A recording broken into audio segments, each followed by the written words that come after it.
আজি পয়লা বৈশাখে শাড়ি কিনে না দিলে মই পাকা রাস্তা থেকে উঠিম না। মোক শাড়ি কিনে দিব কিনা, মোক শাড়ি কিনে দিব কিনা।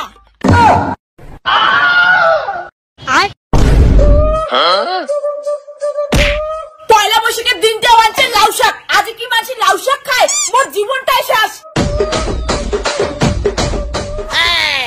দেখ এবার বৌদি কেমন করে জ্বলাং, যাও কিনে দাও না, কিনে বেশি করে জ্বলা না কেনা। কি করে ওরে মোর সোনাটা কত সুন্দর লাগাচ্ছে দেখছিস, আর কালো কালো তো আছে। পয়লা বৈশাখে একটা শাড়িও হয় না, তো পরের বার 4-5টা কিনে দিন। খবরদার করা দিলুম, স্বামী স্ত্রী মিলিয়ে মোক শাড়ির খোটা দিবেন না। মোর কি শাড়ি নাই? হ্যাঁ মোর মতন কি তো শাড়ি আছে নাকি দামি দামি? দেখ পয়লা বৈশাখে দামি শাড়ি কিনছু। শোনা চুপ কর তো, তোর আগের বাড়ির পয়লা বৈশাখের পুরোনো শাড়িটা আছে না, ওইটা বৌদিক দে, তাহলে খুশি হবে। যতই হোক বৌদিঘর তো গরিব। কি করলো মুই গরিব, তার জন্য তোর বউয়ের পুরোনো শাড়ি পিনদিম, অতটাও ছোট লোক ভাবিস না। বৌদি খবরদার কসম, পয়লা বৈশাখের দিন আমার সাথে ক্যাসেল করবেন না।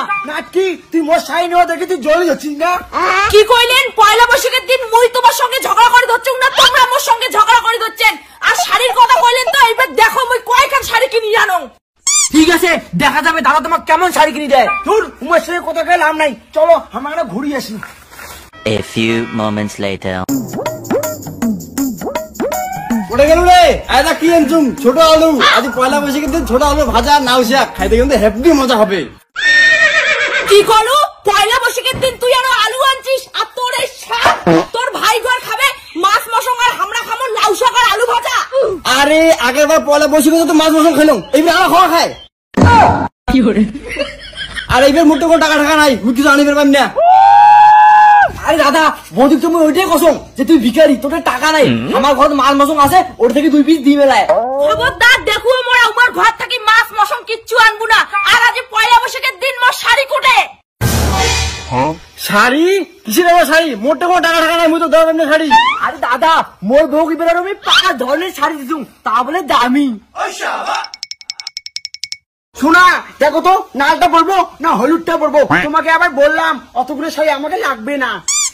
দেখছিস তোর ভাইয়ের বউ কতলা শাড়ি নিছে, তুই মোক পয়লা বৈশাখে আজ শাড়ি কিনে দিব কি দিব না?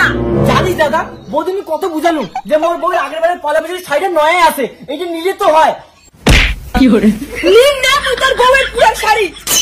আরে শাড়িকে নেক তো ভালো না আছে, সুন্দর দেখা যাচ্ছে। হ্যাঁ দিদি তোর সেই মানাইছে। আজই পয়লা বৈশাখের দিনটা তুই মানুষের বউয়ের পুরান কাপড় পেন দিয়ে আমাকে অপমান করলু। দেখ তাহলে তুই নয়া কাপড়ের জন্য কি করো। পয়লা বৈশাখের শাড়ি দেখবে। শুনতো মোর কথাটা? বৌদি দাঁড়াও।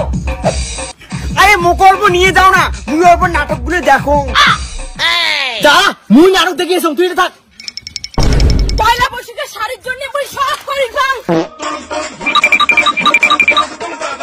বৌদি জান না পাঁচটা গাড়ি আছে, বৌদি বৌদি গাড়ি এসে হচ্ছে। আসুক করি পয়লা বৈশাখের শাড়ির জন্য মুই সব করি গাম। আরে মোটে টাকা থাকলে তো শাড়ি কিনে দিন। বৌদি তোমার নাটক ভালো করেন। আজই পয়লা বৈশাখের শাড়ি কিনে না দিলে মুই পাকা রাস্তা থেকে উঠিম না। মোক শাড়ি কিনে দে। বউ শাড়ির জন্য এমন বাগানো করে রাস্তা থেকে নামে আয়। বৌদি নাটক মারেন না, তোমার মতো যদি মোর বউ কইলে তাহলে দেখ তবে ঠিক করে দিলুম। হয় কি শেষবারের মতো কসম ভালোই ভালো মোক শাড়ি কিনে দে, না হলে কিন্তু মুই বাড়ি যাই না। মোক শাড়ি কিনে দিব কি না?